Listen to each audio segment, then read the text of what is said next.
Would you like a countdown to start the run, or do you want to count it in? I will do the countdown to start the run. So, hi everybody, my name is davidtki. I am running Shovel Knight for you. More specifically, I'm going to be running the King of Cards campaign, which is the final Shovel Knight campaign. We've had Shovel Knight, Plague Knight, Spectre Knight, now we got King Knight. This is the final campaign for Shovel Knight, and it came out last December. So I am joined on commentary by MooMooAkai. Hi. Hello. And all right, so let's go ahead and get into it. I had donation incentives for the color code and the name of the file. So, what is the color of our armor today? Okay, here we go. Just refreshing one more time to make sure I get you the final total. All right, with $120 donated, looks like purple gold is the winner. Okay, so that's going to be A and Reese.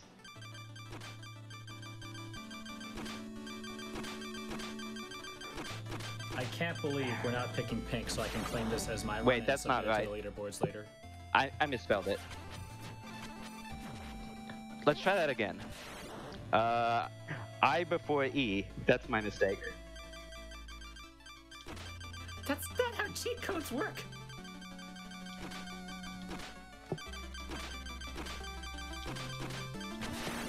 There we go. Cheat code active, and what is my file name? All right, file name will be, okay, I'll have to spell it out because it's Goomy, but with, let me count the number of O's in this. It looks like there's about 6 of them. So capital G, 6 O's, M-Y, Goomy. All right. Shoutouts to Gumi. Shoutouts to Goomy. So time begins when we say yes on this character select screen. So we ready to go? Excuse me, runner, where's yes? It's on the right. It's the right. I'm playing in Japanese. Okay, that's height. Sorry. Oh, yeah, no, we're ready on the timer, yeah. All right, so let's go in 3, 2, 1, go. All right, so what are the movement mechanics, Moo? Hi, so King Knight's campaign involves a lot of very tricky platforming. You could kind of say he's a little bit similar to Plague Knight in terms of like difficult moving around. But the way King Knight moves around is he's going to be bashing everywhere, similar to Wario. And whenever he bashes into an object, an obstacle, he'll actually enter a spin animation. You can use that like Shovel Knight's shovel drop to bounce off of enemies and projectiles. And so you kind of go back and forth between bashing into stuff, spinning, bouncing around. It's a lot of fun. This game is super fun casually, but the control scheme is incredibly difficult to master for a speed run. If David manages to get through a flat room with nothing in it and he makes it in one piece, you all need to be clapping. It's a lot harder than it looks. Be sure to clap at home. I may not be able to hear you, but I'll know in my soul. All of the stages for King Knight's campaign are super, super short.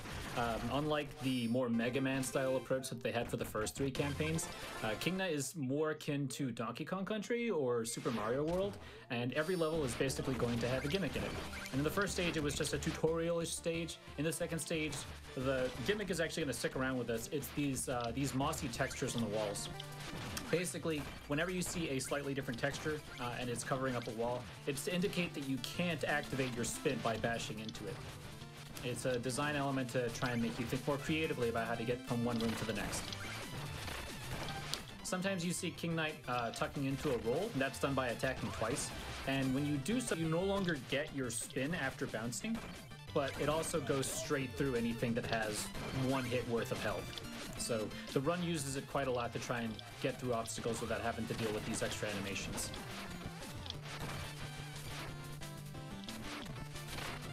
Throughout these levels, you're going to see David picking up these items called merit medals. You can see David already has 2 of them in the top left, and you need 6 of them for the item that we're going to be purchasing. There's a whole ton of them. They're literally all over the place, but we're only grabbing the fastest ones because we only need a handful of them. Hi, Mom. Bye, Mom. That's King Knight's mom. Mom is there to give you food, but you gotta buy it. You gotta buy your lunch. I'm not hungry. It's just for extra health, and that's kind of important because King Knight kind of takes a lot of damage, but we'll get into that in a second. I want to bring up a certain chat that you're about to run into, David. Are you about to meet my kindred spirit? Oh boy. I'm not sure if I'm ready for that. So this stage is a lot more closely resemblant to Spectre Knights, and that's because, yeah, we're going to be fighting Spectre Knight at the end of the level.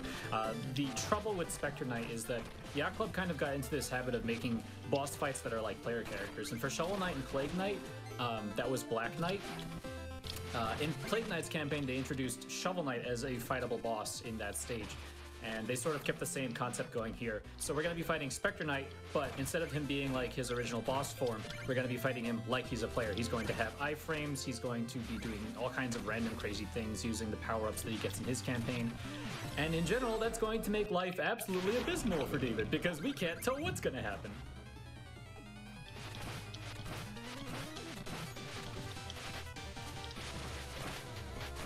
Yeah, he's kind of just running away right now. Actually, this fight's going okay. That was a friendly Spectre. That was a very friendly Spectre. No friendly ghost for you. To give you an example of like how stupid the fight is, the task is being worked on right now, and we asked him, "Hey, did you find anything to manipulate Spectre?" He's like, "Not without losing time." So I just picked a good seed, and we're like, "That doesn't help us." By the way, Gem, be nice. Don't get in my way. It's out of the way. Cool. All right, so we're gonna come here to play Joustus, and you know what? I don't feel like playing anymore. Excuse me, there's a whole dang card game. What are you doing? I'm skipping it. Much to my regret, I don't really have time for a children's card game. I love children's cards games. Quick overview of the plot of the game. King Knight is not actually a king. He wants to be a king, and he heard that he could be crowned the king of games. All Yu-Gi-Oh fans unite. He cannot... He doesn't want to do that the right way, because he's like, "Oh, I'm smarter than all y'all. I just have to quote-unquote beat the judges, right?" So he's like, "I'm gonna go up to King Pridemore." He's like, "Oh, that's a nice old man." He's just gonna try and knock the old man over. We're gonna see how well that goes for him later on. But first, David's going through... he's going to be taking the secret exit in this stage, and the secret exits are all marked by giant red signposts, ladders, gold rings, and that's kind of how it resembles Super Mario World in a way. These exits are typically at the halfway point. Some of them are a lot faster, and in this case, it's going to allow us to purchase the item that we're going to be using throughout the rest of the run. In these heirloom stages, you can't use your bash because the intention of the developer is that you're not supposed to be able to bash. You're going to learn how to use the item. It's going to be a huge practice level, and it's really effective at teaching that. But since we can't bash, the turncoat allows you to roll. So you're going to see him moving around with lots of rolling. And what the item does is while it's active, you can roll in the air, you can roll on the ground. I'm so glad I made that jump. You won't take contact damage, and anytime you absorb damage, you charge up your coat to release very, very powerful flames.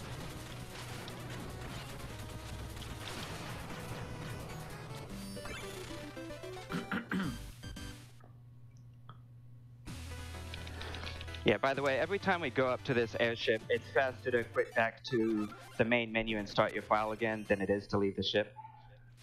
So we're going to be seeing Gumi a lot. The game auto-saves whenever you enter the ship, and in certain cases, for the most part, it's going to be faster to just quit the title and reload the level. So now David has access to Turncoat. It's going to be mildly useful throughout the level, but we're going to be getting another item to kind of make it way more useful. It's still going to be very good for the boss fight. Fighting King Pridemore is kind of like fighting King Knight in Shovel Knight's campaign. It's very similar, reminiscent of it, but in this case, Pridemore is designed to counter King Knight's abilities. he's got very big shoulders that prevent you from being able to bash directly at his face and deal damage to him. So David's going to use the turncoat to try and get into his hitbox. And one of the nice things about Shovel Knight in general is that so long as you're dealing damage to an enemy, you won't take contact damage from them. So David's going to be juggling using the turncoat, bouncing directly at King Pridemore's face, and dealing damage like that. It's actually really cool and smooth.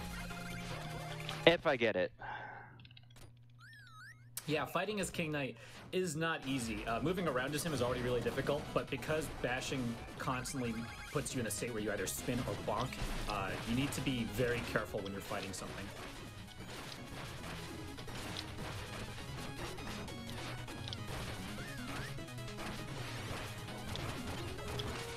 Looks good to me. Yeah, I mean, I missed one hit earlier on, but that's about as close to perfect as you get. Yeah, that was pretty good.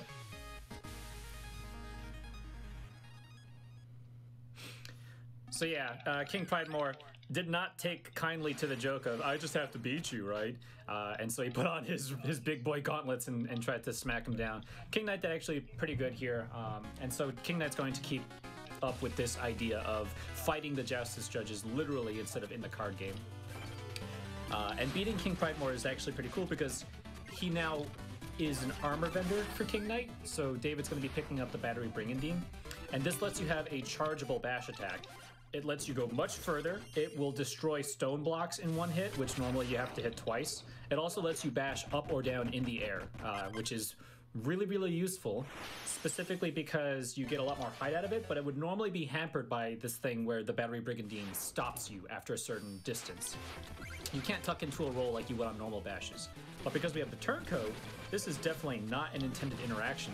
You're going to see David use the Battery Brigandine to bash up into the sky and then break the animation with the turncoat. And Carter Freak was the one who found this, so big shout outs to Carter Freak, because this is some really cool movement.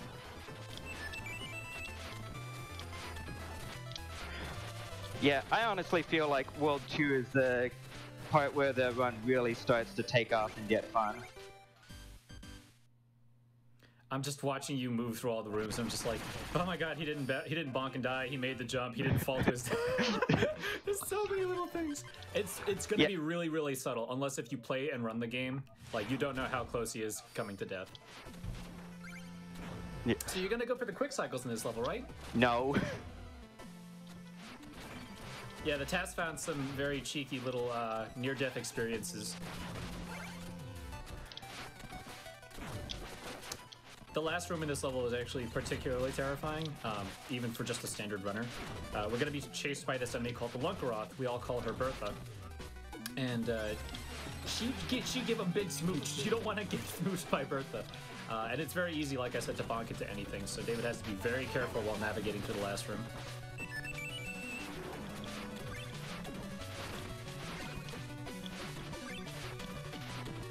If you want to fit in a quick donation, we have a small bit of time. You got it. Here's a $250 donation from Gibbon. Gotta give King Knight some lunch money for mom's wholesome cooking. Some other time. I'm not picking up any food. That sounded like a donation incentive to me, man.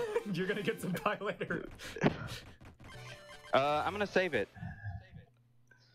For, I don't know, something. Well, right now David's in Pressure Plant, and this stage actually has a really cool ending. This stage is one of the 2 Explodatorium stages that we go to, and it's really, really terrifying. Spiked pot lids, like I said, King Knight kind of takes a lot of damage, and that's because anytime he takes any damage whatsoever, it's a full heart. So it's sort of easy to kind of tell, like, oh, okay, I have enough health to survive this, whereas the other characters kind of like, what deals more damage, what deals less damage. But the spike potlets, because they deal 2 hearts, you don't ever want to touch those. And then even more terrifying is going to be this last room, where you normally have to wait on. The gimmick of this stage is all these corks, and they're going to be flying through the air, and they're going to carry you over to the exit. David doesn't want to wait on the last one, and I appreciate that.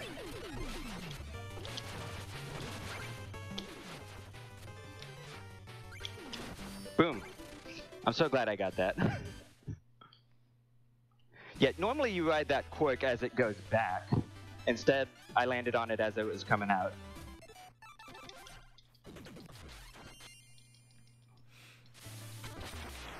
And so now David's going to one of the most terrifying stages, Rat Sploder Runway. The stage is kind of awful because it had literally everything anyone ever in gaming hates. It's got, for the runners to hate, it's got global cycles. For everyone else, it's got these giant exploding rats. They'll jump whenever you jump. They kind of jump as you approach them. It's got these fire traps. It's... Who could live here and be okay with this?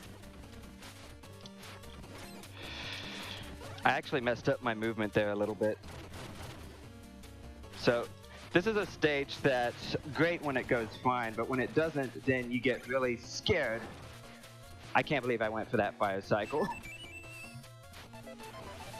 Well, you made it without getting burned a second time. I missed this one though.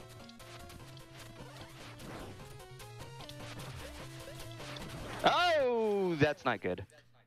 Okay, you're gonna give me a heart attack? Yeah, so...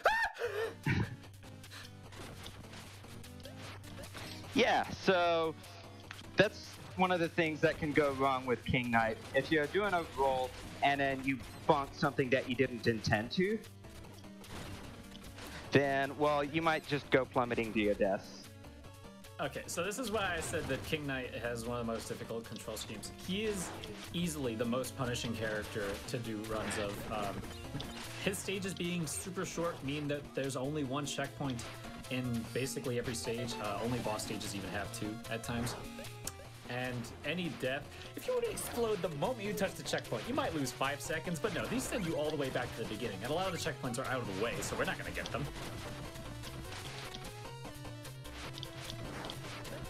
I'm actually on a good fire cycle here.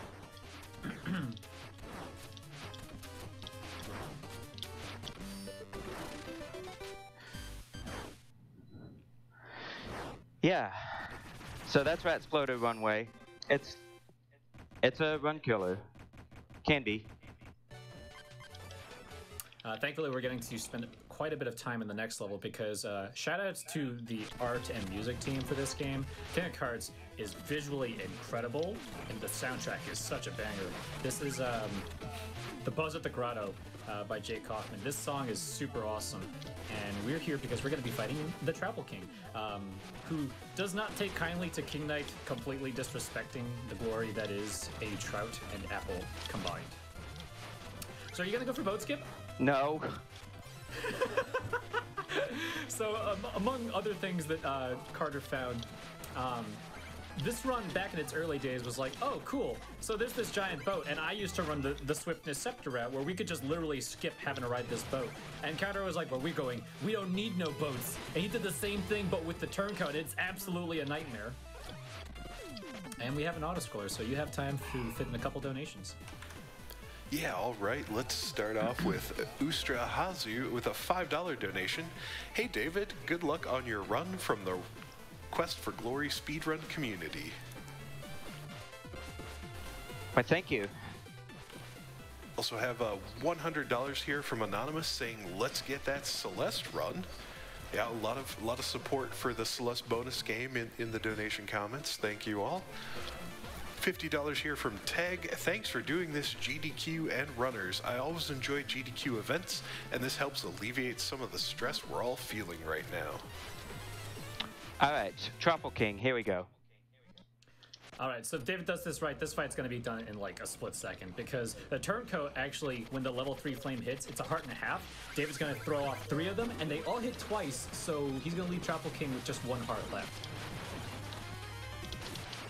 How do you like that? How do you like them apples? Yeah, I even finished him off with the turncoat, so I can actually move the boat right. Ooh, that was really good. I like it. You get to leave faster. Yeah, I don't think you've seen that one before, have you? No, I haven't. That was good.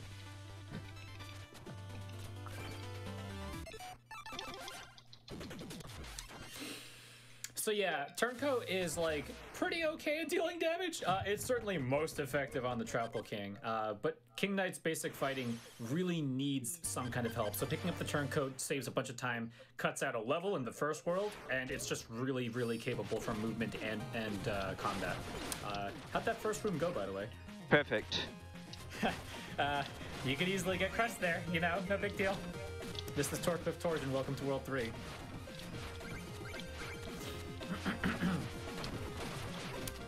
This stage is actually pretty fun to move through. It's the next stage that gives me way more heart attacks and anxiety. Also, a really weird interaction, the battery breaking thing whenever you do a charge bash.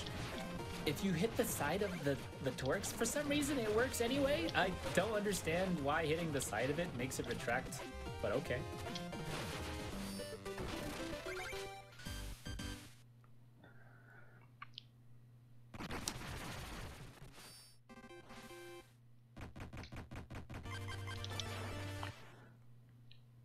So, shock assembly. I don't like it. I'm not a fan of it.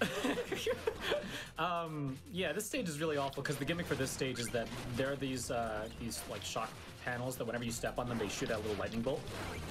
And so that also happens whenever an enemy walks over them. So there's this little robot dude that's just gonna be making life way more abysmal for David. Oh, you just wanted to make sure he was okay, right? Yeah. This room coming up is a super long room, and because it's a long room, it actually kind of it's got something important. Essentially, anytime you enter a room, all the interactable objects are there. They load, they become active, and that's going to be important later on. But essentially, being quick through these longer rooms that have elements going in them means that David can catch earlier cycles.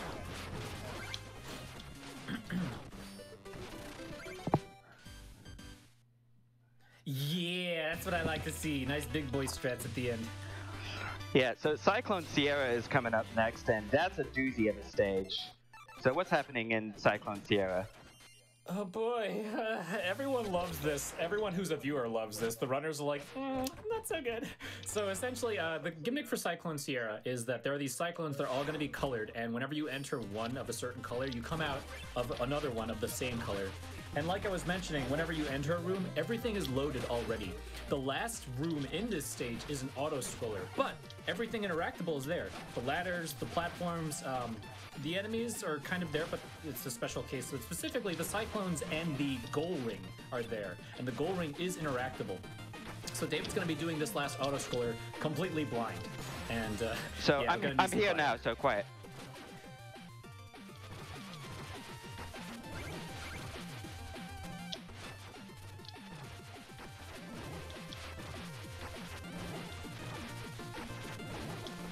Perfect. Nice. The actual David King Knight proclamation is silence. Silence. But yeah, I love the Birder Bluff music, so it's kind of nice because you get to hear the whole song for the most part. All right, so Heavyweight Heights. This stage brings some nightmare fuel to the table. YCG was like, hey, what should we do with all the enemies for this campaign? Let's make them all bigger. Let's make them all fluffy. So the Jawa is a red, hover meanie. We always call them Jawas. That's what they look like. The hover meanies have been given like a sumo style upgrade, and they take a lot more hits to kill, and they'll do body drops on you. So they're very terrifying enemies. Fun fact, during early development, this stage actually used to be 2 stages. That's why we have the flying machine and the Birder Bluff stage elements in one. They eventually combined 2 stages to make this one.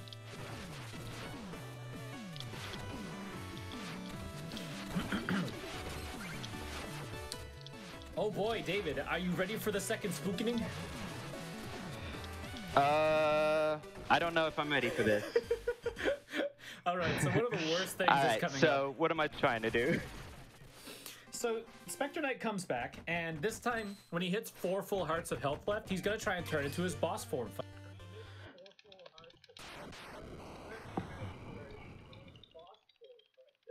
This is really cool casually, because like all of a sudden he just like, and he becomes this terrifying lich thing. But David wants to skip that, and so in order to do that, he's going to try and deal all the rest of his health really quickly by using the I'm just gonna try that again. I messed it up. Set it up specifically. I really want to show off the phase 2 skip. It's hard to do. Oh, so close!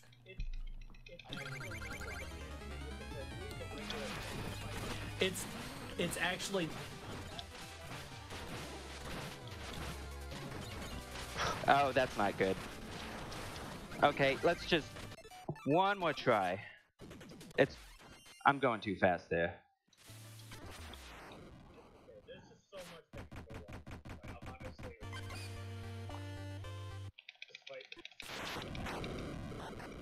Yeah, this is a very common reset point.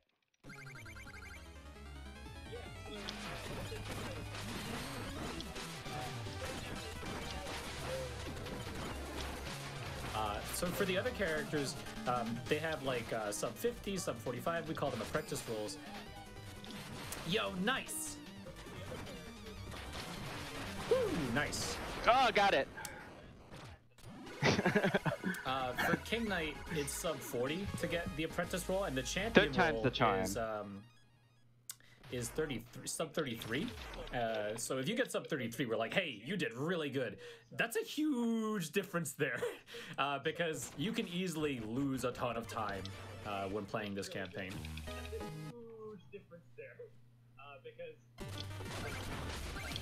All right, so we're fighting King Birder next.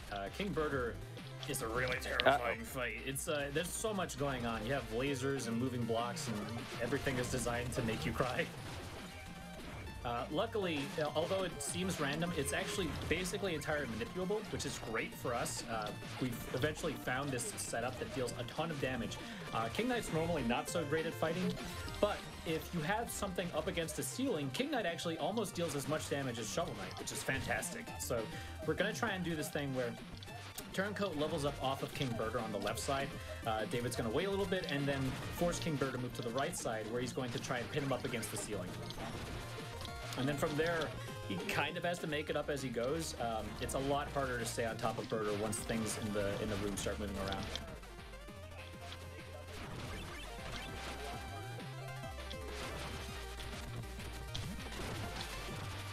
Good luck.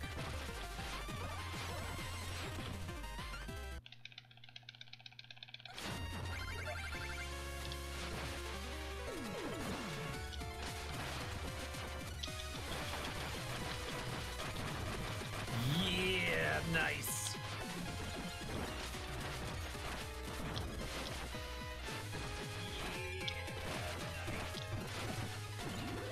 Yeah, the fight just really gets away from you once King There we Birder go. starts That's an moving okay around. fight. And all of those are done whenever you like deal X amount of damage. Birder will start deal.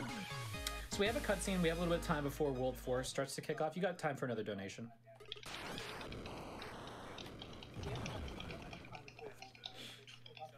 Hey. You got it. First I thought I'd mention we passed over $20,000 total raise so Nice. far. Yeah, I just thought that was cool to call out. And anyway, to the donation, $10 from Lori D. Bunnykins. Hey, David, good job on the run so far, and good luck on the rest of the run. However, there's something weird I've noticed. I thought the player character was supposed to be invisible. How did you make him visible? Lots of love from the Spade Brigade, Lori, less than 3. I asked for a Nice different try, Lori. run I was doing, hey, pick an armor color. And so Lori gave me one of the cheat codes that changes your armor, and I put it in without thinking about it. She made me invisible.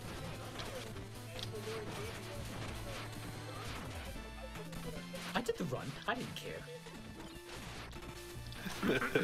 So we're in World 4, and unlike the previous stages, which all have their own gimmick, World 4 is such a culmination of everything, where you're going to be seeing a lot of the hazards from other stages. Specifically in this stage, you're seeing crushers, you're seeing some dark rooms where you can't really tell what's going on. That's definitely a unique thing, right, David? Not being able to see what you're doing.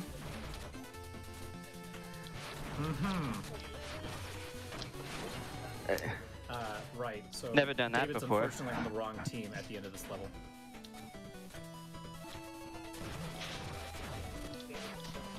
Yeah, but I'm trying to show some compassion for these abominations. You No, should be giving the players look, hugs. what I do is faster than what you do. That's fair. Shoutouts to Nick Wozniak. I'm social one of the artists distancing on the right team, now. Who got to design a lot of these very terrifying monsters.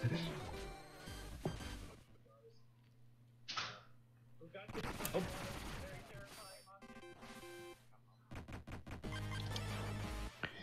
By the way, shout outs to my wife and kid who have just come home.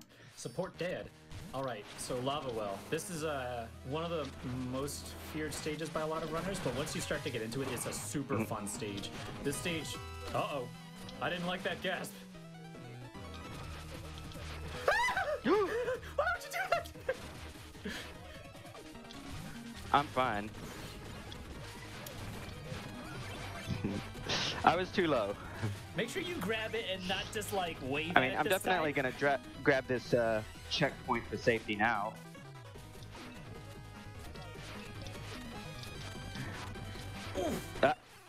Good thing I grabbed it. But yeah, some of the almost movement in every this room stage is is a really long difficult. gauntlet that's just filled with hazards and enemies.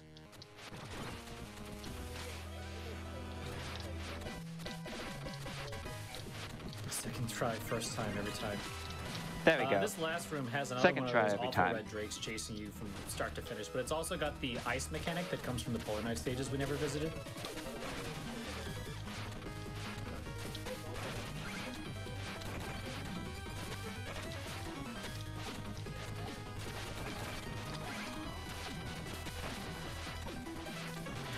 Yeah, that Drake will cause you a lot of problems. He's just hovering around all the time. Unless you're going I'll fast say like it again. I am. If David can then go you through just- like a he straightaway just- without dying or anything, y'all should be clapping. just can't it's keep not up. easy.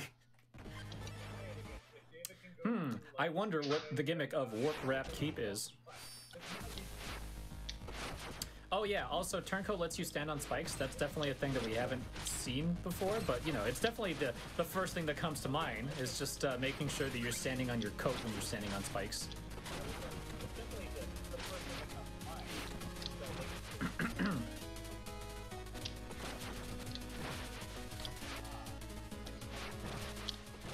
Yeah, these Carter jumps are not easy.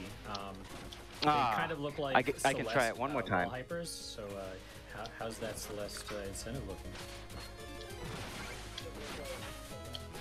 Want to see the real deal?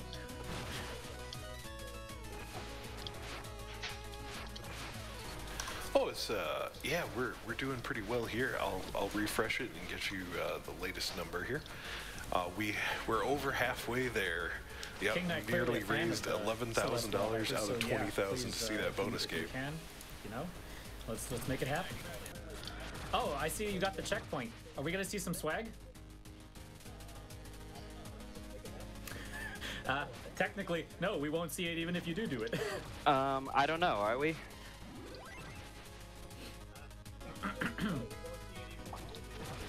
True. I would love to bully David into doing this. I'll charge up for it. I'll give it a off-screen shot. ladder grab. I don't blame him if he doesn't go for it. No, that's never gonna happen.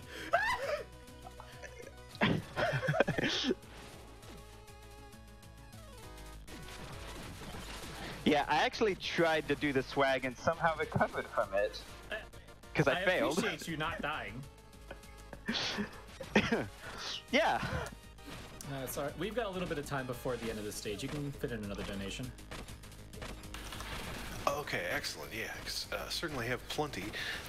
Luna donated $2,000. Whoa! It said, curse that plague night. Staying at home is driving me mad. We're all alone and yet more united than ever. Let's beat this thing. Also have a $10 donation here from Flame Cascade. Hey GDQ, delighted to support such a great charity in times like these. I'm a high-risk group for COVID-19, so I've been extra anxious lately, but watching some great runs always helps me out. Goomy hype. Also, I'm a firm believer that Plague Knight's actually one of the guys who's fighting right now against the plague. Yeah, Plague is more into explosions than, well, plagues. He's our good little vegan. All right, so David's coming up on the last couple fights here. They're not good. You have Enchantress, who is Enchantress, and she's always been awful. But we've kind of gotten a good beat on how to deal with her by now. She's the same boss that you have to deal with for all the knights. Her dives are random, and this fight resembles very heavily the Spectre Knight version of the fight, where we have to climb up to the top half of the room using platforms she makes. She deals a lot of damage, and it's a little hard to tell where she's going to be. Thankfully, the Turncoat Flames do have a ginormous hitbox, so it does make it a lot easier to finish her off if she goes under the floor.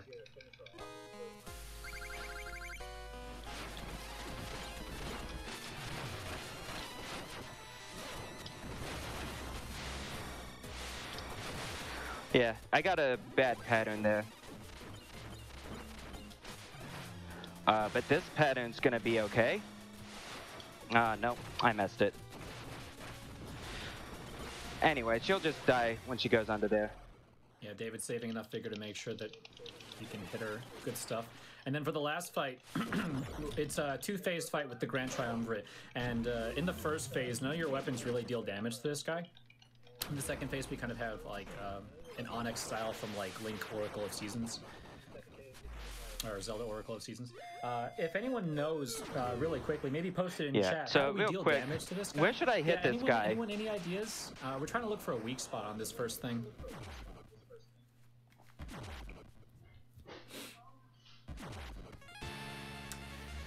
So unfortunately for David, because none of the weapons really work on this thing, except for the Blitz Steed, but we don't pick it up in the run, David's going to be using lots of bashing, and he's actually going to be using the Battery Brigandine to kind of try and stay afloat the entire time, which is really, really, really difficult.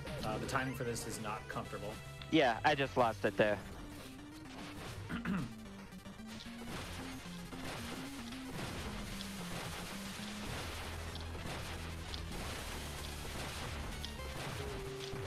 Puppet Pal Clam, there is a King Knight on my head. Don't die. I won't die. So for the last phase, David found this really weird interaction. He's going to give this thing brain freeze, essentially. If you don't land on the Triumvirate's hands, it doesn't... By the way, time's coming up. It doesn't remember to move. Time. Time. And so that is it for Shovel Knight, King of Cards. Nice job. Yeah, really wonderful. Yeah, there's some stuff that went wrong, but it's a very difficult run. It can be fun once you get into it. Just takes a lot of practice. Oh, and for this ending, all of our comrades are hanging down here. So are we going to save them or leave them? Let's see. Well, I guess we're going to betray all our friends. None of those. Yeah, betray everybody who ever supported us in our journey. Oops, bad ending. I have zero qualms about what happens to King Knight in Shovel Knight's campaign as a result of playing this one.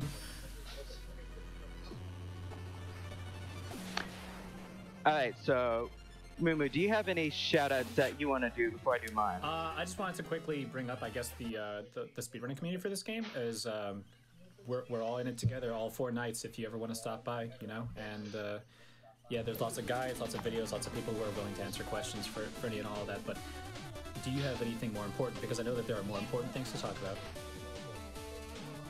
Well, again, I do want to shout out the Spade Brigade. I've learned a lot about running Shovel Knight from the community, and in particular, there's a few people I want to call out for helping me learn the King Knight campaign.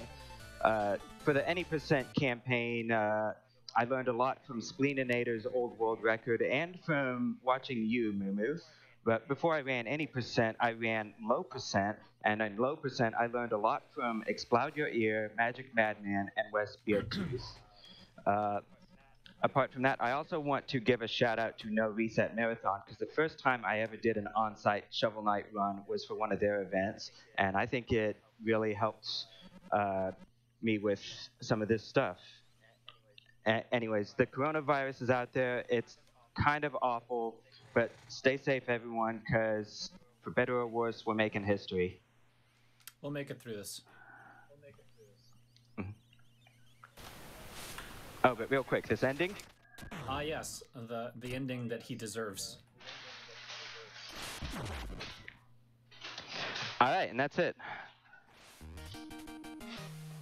All right, thank you very much once again to David TKI for that run of Shovel Knight King of Cards, Any Percent. I had MooMooAkai there helping out on commentary. Much appreciated. We received lots of donations there during that run, so let me go through some of them for you real quick. $5 from David. Love that you guys are doing this. A real bit of relaxation in these stressful times. Keep up the great work. Also $50 from PK239. A nice surprise to see GDQ on Twitch this morning. Hope we can all help get those healthcare workers the PPE they need to stay safe. Yeah, thank you, PK. And $50 from Brad Bradley. Thanks for giving me something to enjoy this weekend.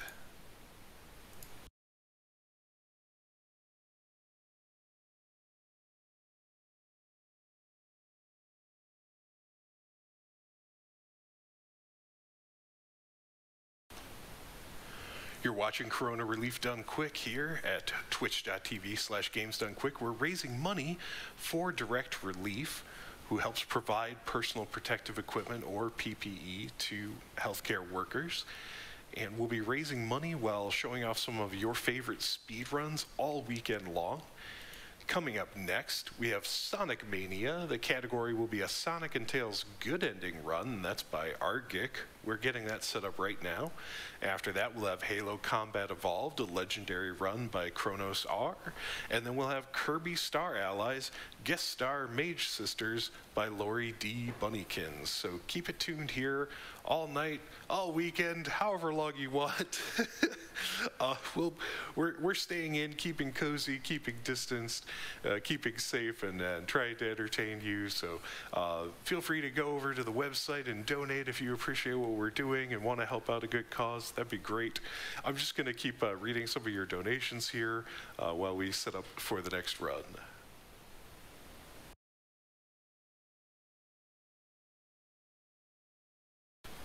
I've got a $25 received here from Emmett. Thank you for putting together this event. It's really uplifting to see communities coming together to do what they can to fight COVID-19. I'm looking forward to the randomizer run tonight. Yeah, that's right. We've had a few comments already for that OOT randomizer. That's going to be co-op, I believe. And yes, plenty of people looking forward to that one. Keep your eye on the schedule. It's on our website if you want to check out if maybe one of your favorite games is coming up. I mean, there's so much on this schedule for just one weekend. It's going to be really nice. I know I'm looking forward to Antechamber. That's late night Saturday, early Sunday AM, depending on your time zone. I don't know, Antechamber was just one of my favorite games to play casually, so I really like that run. Here's $25 from Peter Nelson. 1, stay at home. 2, flatten the curve. 3, watch GDQ. 4, question marks, question marks, question marks. 5, profit. Thanks very much, Peter.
Corona Relief Done Quick.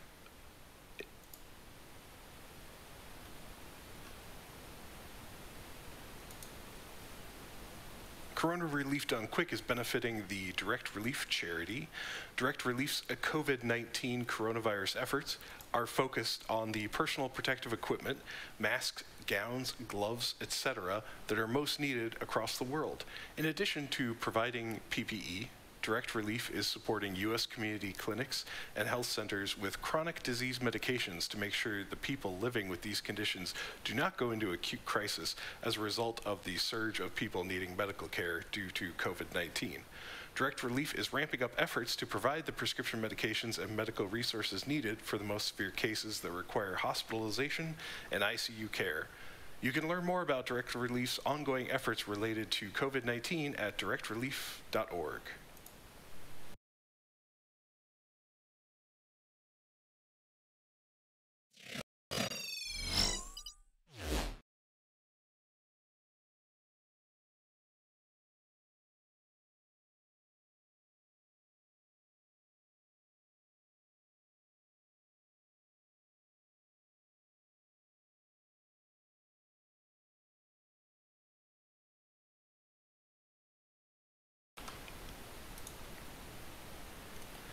We have a $10 donation here from Millhouse. Hello, GDQ. I am lucky enough to still be employed during this difficult time.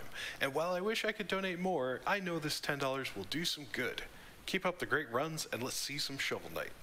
Yeah, it was a great run. Tasnikin donated $25. For all my fellow nurses out there, we got this. Put this toward the Celeste true ending.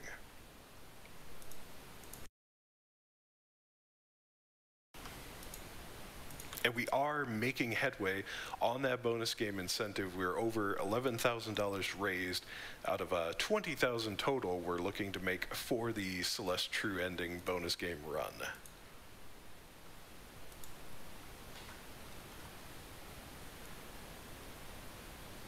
More people chiming in here from the medical community. Nayobari donated $50 saying, donation in honor of my brother who's a nurse working on a COVID-19 hospital ward. Stay home so you don't have to meet him at work.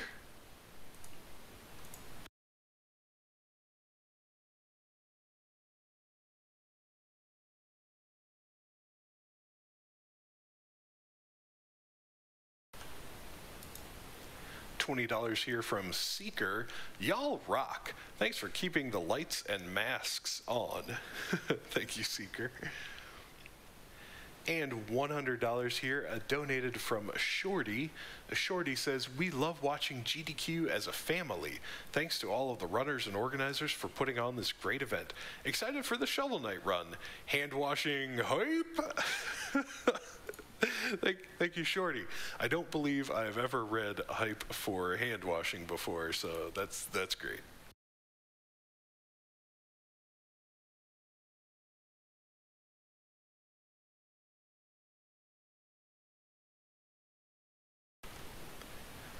We have $10 here from Princess of Starfall.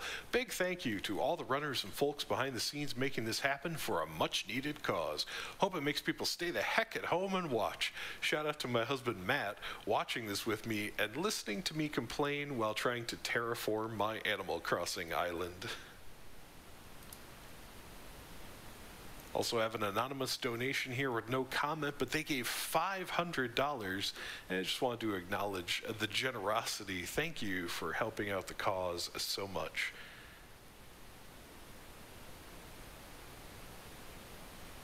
Anthony F. donated $100. Thank you, GDQ, for doing your part in helping all of us safely speedrun through this pandemic. Glad to do my small part.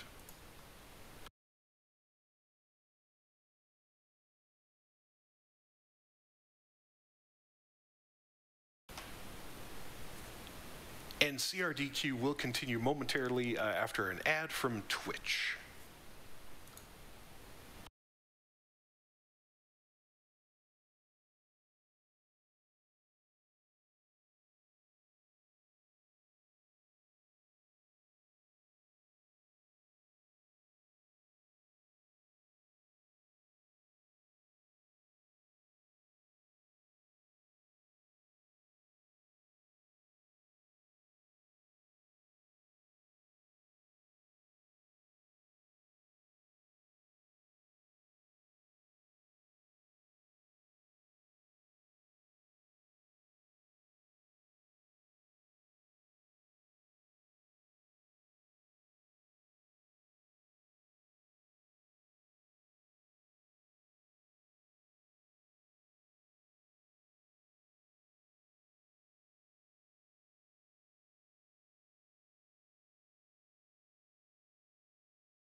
$50 donation from Anonymous here. Unfortunately, I'm furloughed from my job this week thanks to COVID setbacks, but I'm fortunate to have resources that will help me see through this. As long as I'm able, I want to contribute to those who especially need it. Now let's get that Celeste run. Thanks for the donation to Direct Relief there, Anonymous. And that is it. I am told we are ready. It is now time. We're going to our next run. It's Sonic Mania, a Sonic and Tails good ending run by Argic. Take it away.